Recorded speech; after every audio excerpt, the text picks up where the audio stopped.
오늘 나누실 하나님의 말씀은요, 마태복음 14장 24절에서 32절의 말씀입니다. 마태복음 14장 24절에서 32절의 말씀입니다. 저 한 절, 여러분 한 절 천천히 함께 교독하도록 하겠습니다. 배가 이미 육지에서 수리나 떠나서 바람이 거스름으로 물결로 말미암아 고난을 당하더라.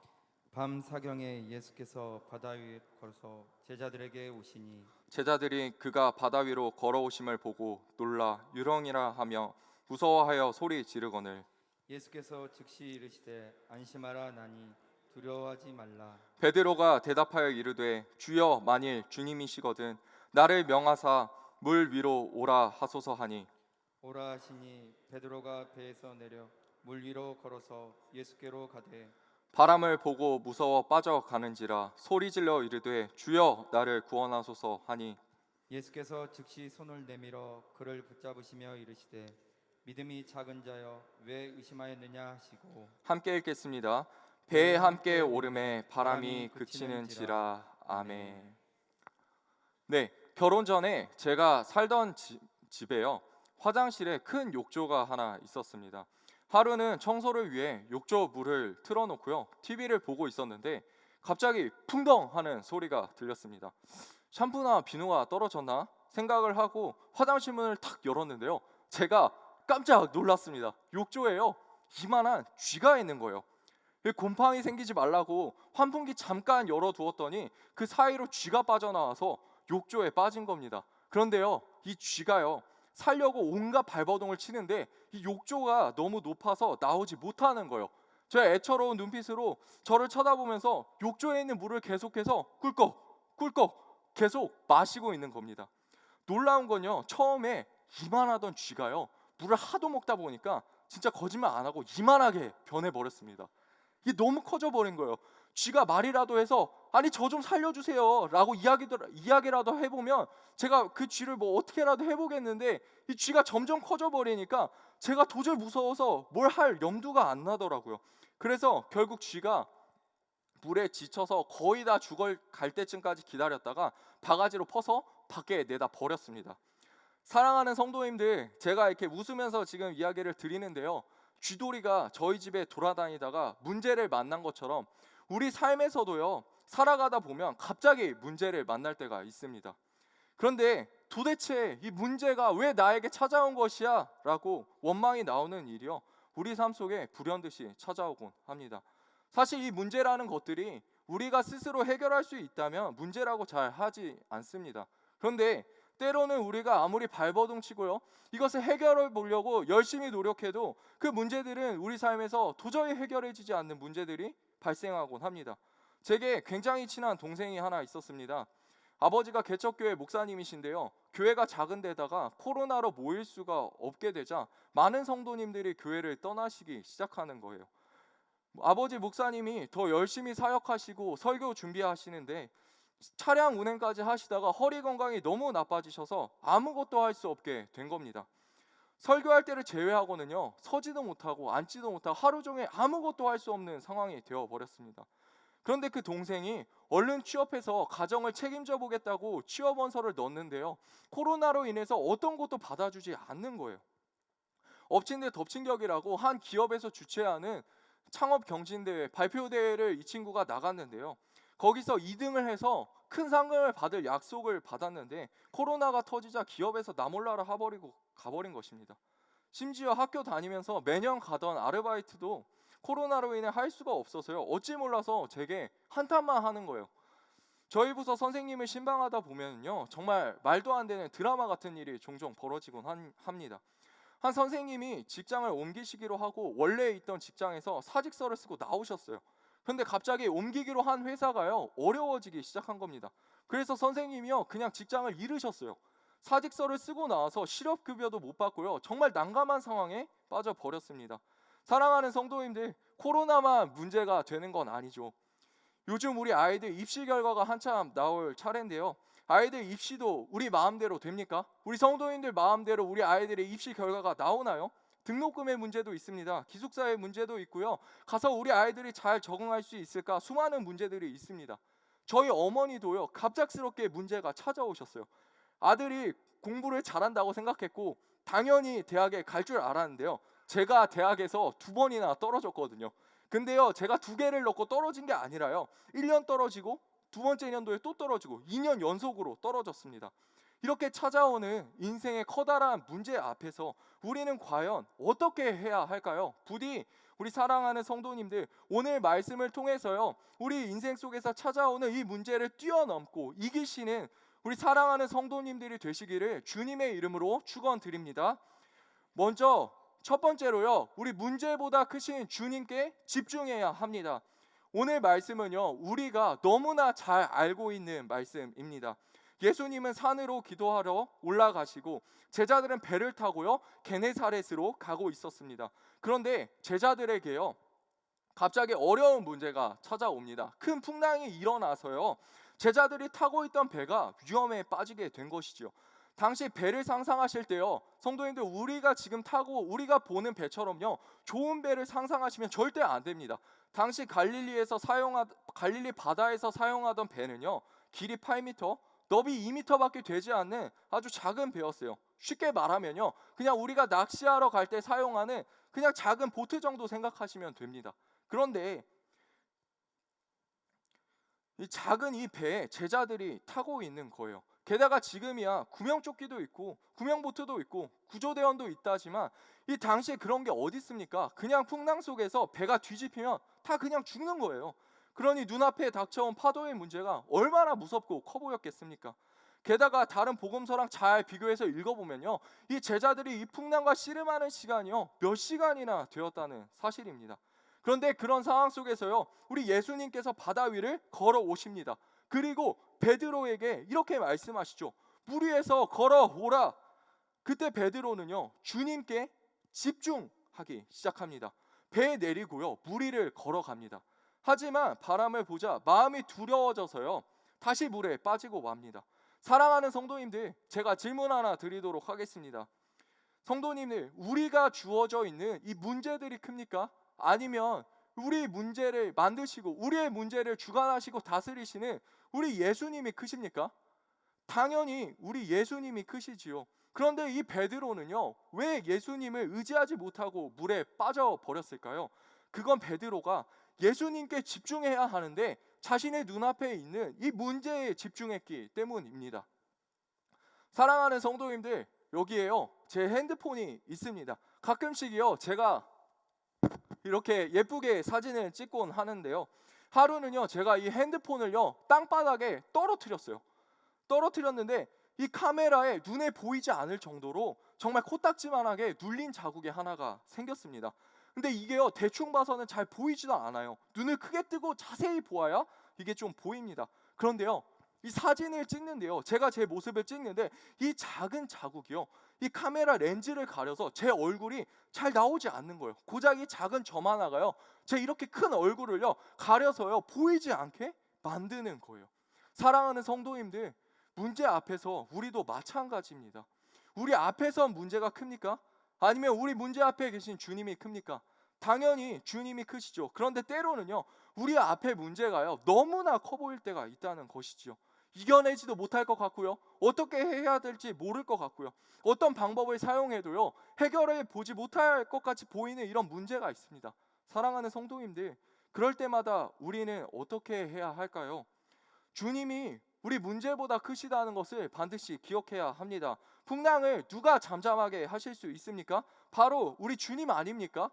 그런데 우리는요, 괜히 엄한 곳에 우리의 시선을 돌리고요, 마음을 쏟고요, 우리가 괴로워합니다. 얼마 전에 저희 고등부에 이동건 전도사님이 부임하셨습니다. 그런데 어쩌다가 보니까요, 저와 일이 많이 겹쳐지게 된 거예요. 어느 날 방송실에서요, 함께 있는데 중요한 방송 장비 하나가요, 갑자기 말썽을 일으키는 겁니다. 이게 작동하지 않으면 다음날 주일 예배에 큰 지장이 생기는 그런 장비였어요.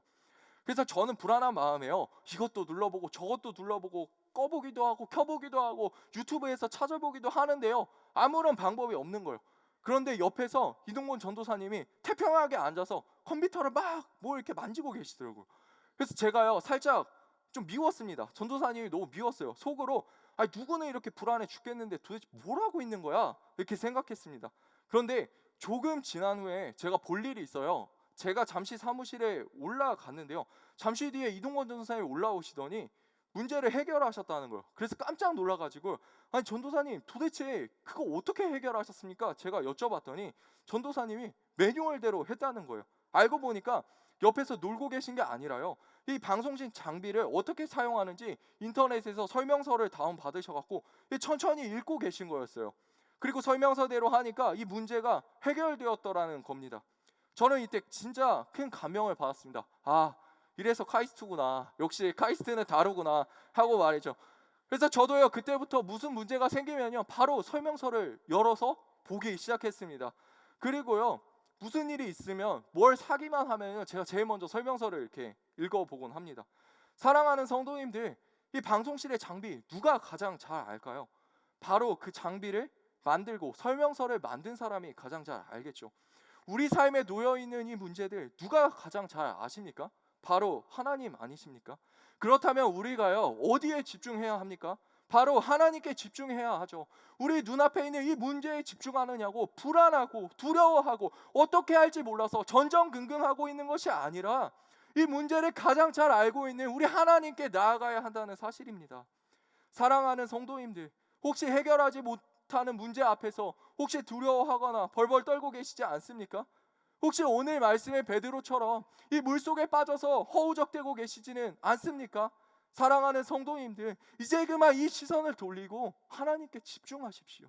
하나님을 바라보십시오. 두렵고 떨리는 그 마음을요, 하나님을 바라볼 때 하나님께서 우리 사랑하는 성도님들의 인생을 인도하여 주실 줄 믿습니다. 두 번째로요, 우리가 그렇다면 이 문제 앞에서 해야 할 다음 단계는 무엇일까요? 두 번째로 하나님의 도우심을 구해야 합니다.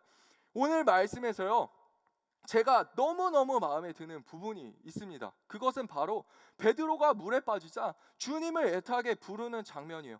만약 오늘 성경에서 물에 빠져가자 베드로가 소리질러 이르되 주여가 아니라, 아니 물에 빠진 베드로가 배를 향해서 자유형도 해보고 이 저병도 해보고 배영도 해봤는데 도저히 안 되어서 주님을 불렀더라, 제가 이랬으면요 바로 성경을 덮어버렸을 것 같아요.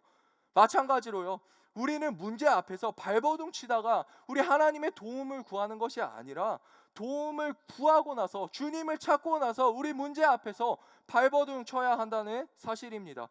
저희 교회 청년들은요, 양육을 너무 잘 받아가지고요 참 잘하는데요, 제가 다른 교회 청년들의 이야기를 듣다 보면 결혼 문제 앞에서 참 어려움 겪는 청년들이 많이 있습니다. 누구랑 결혼해야 할지, 그리고 결혼하면 평생 살아야 하는데 자신과 잘 맞는지 알 수 없으니 참 많은 고민들을 하죠. 그래서 유튜브도 찾아보고요, 주변의 인생 선배들한테 물어보기도 하고요, 직접 자기가 여러 사람을 만나보기도 합니다. 그리고는요 한참을 고민해요. 사랑하는 성도님들, 그러면 이게 답이 나옵니까? 누구는요 이 사람이랑 결혼하라고 하고요, 누구는 이 사람이랑 결혼하면 네 인생 망한다고 합니다. 오늘은 내 마음에 결혼하고 싶은데 갑자기 내일은요, 이 사람이랑 결혼하면 될까? 이런 마음이 들기도 하죠. 그런데 사랑하는 성도님들, 우리가 진짜 크리스찬이라면, 진짜 신앙인이라면 이런 문제들 앞에서 하나님께 가지고 나와야죠. 하나님 앞에서 엎드려서 간구하고 기도해보고 발버둥 쳐봐야 하는 것 아닙니까? 요즘 경제가요 너무 어려워져서 아이러니하게 주식하는 사람이 정말 많아졌습니다. 제 주변에도요, 주식해서 얼마를 벌었다, 어디가 좋더라, 막 이런 이야기들이 쏟아집니다. 그러다 보면 종종 제게 와서요, 사람들이 물어봅니다. 목사님, 아니 우리가 크리스찬인데, 우리가 예수 믿는 사람인데 주식을 해도 됩니까? 안 됩니까? 그런데요, 보통은 이렇게 질문하기 전에요, 사성전자나 SK 안녕리스 이런 곳에요 주식을 먼저 사놓고 저한테 물어봐요. 그럼 저는 당연히 뭐라고 얘기하냐면 안 된다고 말합니다. 그럼 제게 주식이 죄예요? 하고 다시 물어봅니다. 그러면요 저는 뭐라고 이야기하냐면 그냥 하지 말라고 말씀을 드립니다. 사랑하는 성도님들, 저는 지금 주식이 죄다, 주식을 해도 된다 이런 것을 말씀드리고 싶은 게 아니에요. 주식하는 대부분의 사람들의 마음이 어떻습니까? 하나님 앞에 영광 돌려야지, 어떻게 하면 주식으로 하나님께 영광 돌릴까 고민합니까? 아니죠. 요새 경제도 힘들고 직장에서 돈 벌어봐야 얼마 되지도 않는데 주식으로 돈 좀 벌어봐야지, 내 문제 좀 한 방에 해결해보자 하는 마음이 우리 마음 아닙니까? 경제적으로 어렵고 힘들면 하나님께 엎드려야죠. 우리가 하나님께 지혜를 구해야죠. 제가 너무나 좋아하는 말씀이 있습니다. 잠언 9장 10절의 말씀인데요. 우리 함께 읽어보도록 하겠습니다. 준비 시작. 여호와를 경외하는 것이 지혜의 근본이요 거룩한 자를 아는 것이 명철이라. 아멘. 사랑하는 성도님들, 여기에는요 재미있는 이야기가 숨어 있습니다. 이 지혜 있는 여자가요 잔치를 앞두고요 이 지혜 없는 사람들을요 초대합니다. 그리고 와서 지혜자들에게 일로 와서 생명도 얻고요 지혜를 얻어가라고 합니다. 그래서 지혜 없는 사람들이요 이 지혜를 얻고자 생명을 얻고자 막 밖으로 나와요. 그런데 여기요 중요한 문제가 한 가지 생깁니다. 미련한 여자가요 미련한 사람이요 지혜처럼 똑같이 분장을 하고 지혜처럼 잔치를 준비해 둡니다. 그리고요 지혜처럼 똑같이 사람들을 부릅니다. 여러분 여기 와서 더 좋은 지혜가 있으니, 여기 생명이 있으니 와서 지혜를 얻어 가십시오. 그래서 지혜 없는 사람들이요 막 달려갑니다. 저게 지혜인가 보다 하고 달려갑니다. 그런데요 그곳에 가면 무엇이 있느냐? 사망과 죽음이 우리를 기다리고 있습니다. 사랑하는 성도님들, 아무리 우리가요 지혜를 쫓고요 문제를 해결하려고 해도요 우리보다 더 지혜로운 사탄이 우리를 사망과 실패의 길로 인도합니다. 하지만 우리가 하나님께 엎드린다면, 하나님을 부른다면 우리는 진정한 지혜의 길, 생명의 길로 나아갈 수 있습니다. 제가 정말 좋아하는 기도의 인물이 하나 있는데요, 바로 지금은 고인이 되신 한동대학교의 초대 총장이신 김영길 총장님이십니다. 이분이 처음 한동대를 세웠을 때 학교에 돈이 없는 거예요. 한동대라는 학교는요 지금도 교육 철학 때문에요 돈을 후원해주는 재단이 없습니다. 그런데 재단이 없다 보니 맨날 돈에 쫓기고요 힘들어하는 거예요. 그런데요 이분의 간증을 들어보면요 그때마다 이분은요 막 돈을 구하려고 이 사람 저 사람 쫓아다니면서 애걸복걸하지 않습니다. 바로요 하나님 앞에 무릎을 꿇습니다. 저는요 여기에 너무 깊은 감명을 받았어요. 주일학교 우리 사역자님들 보면요 너무 사역을 잘하십니다. 학벌도 좋고요 성품도 좋으시고, 그에 반해 저는요 나이도 어리고 참 부족한 것이 많습니다. 그런데 가끔 제가요 그것들을 볼 때마다, 아니 저처럼 이렇게 약하고 부족하신 사람을 하나님께서 도대체 왜 부르셔서 이 좋은 교회에 불러서 쓰실까 생각할 때가 있습니다. 그런데요 저는 그 답을 정확하게 알고 있습니다. 그 답은요 제 무릎에 있다고 생각을 합니다. 사랑하는 성도님들, 우리의 신앙생활은요 이 머리로 하는 것이 아닙니다. 바로요 우리 무릎으로 하는 것입니다. 저는요 무슨 문제가 생기면요 바로 하나님 앞에 나와 무릎을 꿇습니다. 예배하는 자리에 나와서요 하나님을 부르고 주님 도와주십시오, 주님 나 좀 살려주십시오, 이렇게 기도합니다. 사랑하는 성도님들, 혹시 우리 문제에 빠져 계신 성도님들 계십니까? 베드로처럼 어려움에 빠졌는데 어떻게 해야 할지 모르시는 성도님들 계십니까? 사랑하는 성도님들, 예배 자리에 나오십시오. 그리고 기도하십시오. 특별히 이번 주부터는요 감사하게도 우리가 현장 예배를 드릴 수 있게 되었습니다. 주일 예배뿐만 아니라요 수요 예배도 나오시고요 금요 철야 시간에도 문제를 가지고 하나님 앞에 한번 엎드려 보십시오. 평일에 기도실에 가서요 하나님께 내 문제를 토해도 보시고요 살려달라고, 하나님 나 좀 도와달라고 한번 고백도 해보십시오. 그럼 반드시 예수님께서 물에 빠진 베드로를 건지신 것처럼요 사랑하는 우리 성도님들 그 문제를 건지시고 우리 성도님들을 이끌어 주실 줄 믿습니다. 마지막으로요 우리는 문제 앞에서 우리를 건지신 주님과 끝까지 동행해야 합니다. 우리가 오늘 읽은 본문 앞에 하나의 사건이 또 등장합니다. 예수님이요 물고기 2마리와 보리떡 5개로 사람들을 먹이시는 장면이 등장하죠. 여기서 예수님은 사람들과 제자들을 말씀으로 가르치셨습니다. 그리고 기적을 보이시면서 예수님의 우리의 인생을 이렇게 책임지신다는 것을 이미 눈으로 보여주셨습니다. 그리고 오늘 본문은요 그렇게 예수님이 기적을 보여주신 지 고작 하루밖에 지나지 않았습니다.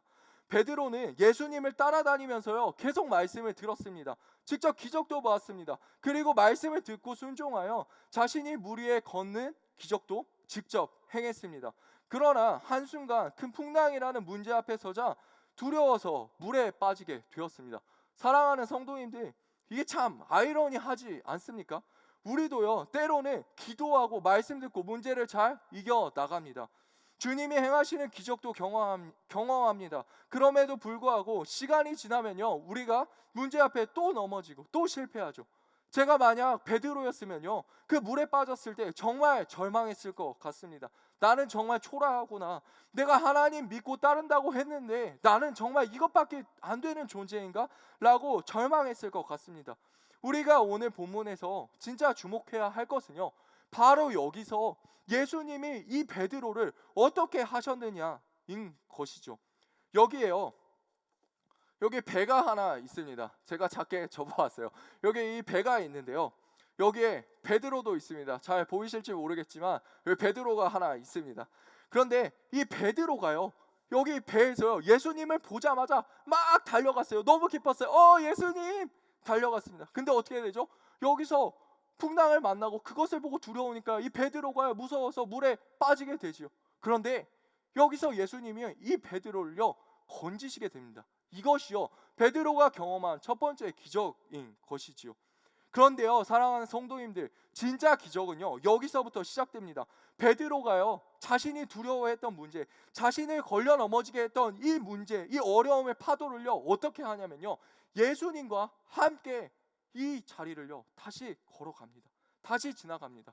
예수님은요, 이 베드로의 손을 잡고요, 이 나아왔던 풍랑을요, 잠잠하게 하시지 않습니까? 않습니다. 오늘 본문에 보면 베드로와 함께 베드로가 넘어졌던 그 실패의 자리를요, 이 풍랑이 있는 곳으로요, 예수님께서는 걸어가십니다. 베드로는 예수님과 함께 자신이 넘어졌던 이 곳을요, 다시 되돌아가는 것이죠. 베드로는 할 수 없었지만 이제 주님 손을 붙들고 있는 베드로는요, 자신이 넘어졌던 이곳을요, 힘차게 뚫고 일어나 다시 배로 예수님과 함께 오르게 되는 것입니다. 제가 고등학교 3학년 때요, 수능을 얼마 앞두고 하나님께 이렇게 기도했어요. 하나님, 수능이라는 큰 문제가 제 눈앞에 펼쳐져 있습니다. 하나님, 그런데 제가 너무 두렵습니다. 하나님, 도와주십시오. 제가 이렇게 기도했어요. 하나님 앞에 나와서요, 제가 하나님께 간구하면서 고백했습니다. 그때 하나님의 마음속에, 야, 걱정하지 마, 너는 이 세상에 빛이 될 것이야 라고 하나님께서 제 마음속에 말씀을 주셨어요. 저는요, 그때 너무너무 기뻤습니다. 그리고 당연히 내가 대학에 합격하겠지? 그리고 수능을 보았는데요, 떨어졌어요. 1년이야 그럴 수 있겠죠. 그런데요, 기도하고 또 봤는데 또 떨어졌어요. 심지어 그 사이에 제가 재수하는 동안 선교도 갔다 왔는데요, 하나님께서 결국 대학교에 떨어뜨리시더라고요. 그리고 다시 수능을 준비하고 있는데요, 사랑하는 성도님들, 이 사회 구성원 속에서 낙오되고 또 실패자처럼 낙인 찍혀서 이 삼수한다는 것이요, 얼마나 힘들었는지 모릅니다. 하나님의 말씀은요, 기억조차 나지 않고요, 그냥 하루하루 이 삼수생이라는 이 고통과 이 벽 앞에서, 이 문제 앞에서 허덕이면서 살았어요. 밥을 먹는데도요, 제가 죄인인 것 같아요. 숨을 쉬는데도요, 제가 죄인인 것 같고요, 잠을 자는데도요, 제가 도저히 잠을 잘 수가 없는 거예요. 제가 괜히 죄인 같은 거예요. 그런데 입시를 얼마 앞두고요, 수시 원서를 접수하는 그 기간에 제게 충격적인 문제가 한 가지 찾아옵니다. 저희 어머니 배에요, 이 혹이 생겼는데 이 가로 한 15cm, 세로 한 3cm에서 5cm 정도 되는 큰 혹이 생긴 거예요. 근데 작은 병원을 찾아갔는데요, 이 암일 확률이 너무 높다고 큰 병원을 빨리 가보라는 거예요. 그때 저는요, 이 세상이 다 무너지는 줄 알았습니다. 저희 가정은 특별히 어머니가 생업을 책임지세요. 그런데 어머니가 아프시다고 하니까 제 눈앞이 깜깜한 거예요. 아무것도 보이지 않는 거예요. 그래서 제가요, 도저히 못 살겠다, 도저히 못하겠다 하고는요, 제가 옥상 난간에 올라갔습니다.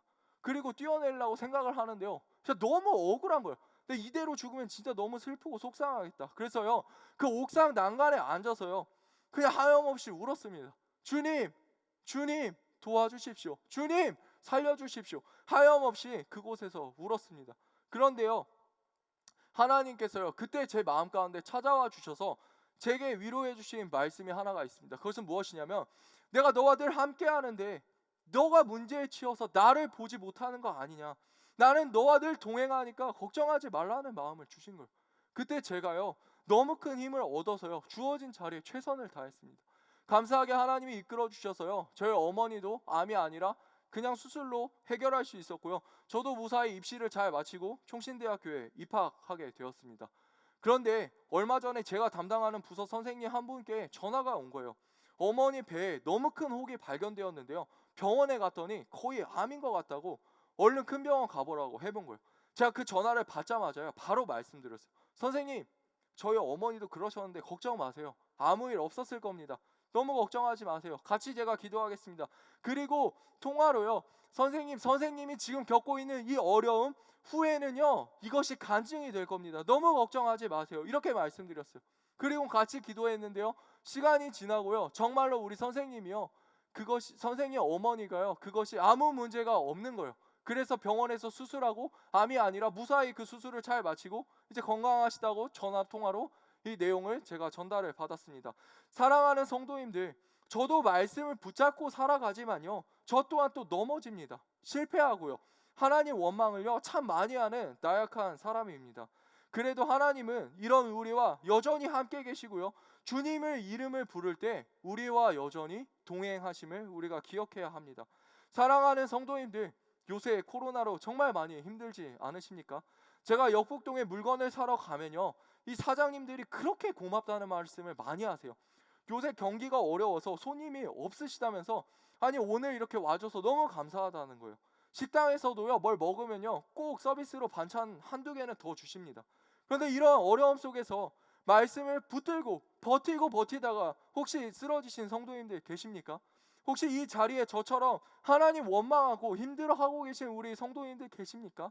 사랑하는 성도님들, 실패한 그 자리에서요 하나님을 예배하십시오. 하나님과 동행하십시오. 그 문제를 붙들고 다시 하나님 앞에 나아오십시오. 제가 옥상에 갔던 그 이후에요, 무슨 문제가 생기면요 저는 다시 그 옥상으로 올라갔어요. 하나님을 찬양하고요, 하나님께 기도하고요, 하나님의 말씀을 듣고요, 하나님을 부르짖었더니 그곳이 제가 예배하는 처소가 되었습니다. 하나님과 동행하며 제가 문제를 이겨낼 수 있는 제 삶의 역전의 장소이자 제 삶의 예배의 처소가 되었습니다. 사랑하는 성도님들, 혹시 문제 앞에서 절망하고 계십니까? 거기서 예배를 다시 시작하십시오. 사랑하는 성도님들, 혹시 가정이 무너지셨습니까? 혼자 하루 20분만 일어나서요, 먼저 일어나서 가정을 위해서 한번 기도해 보십시오. 예배 드려 보십시오.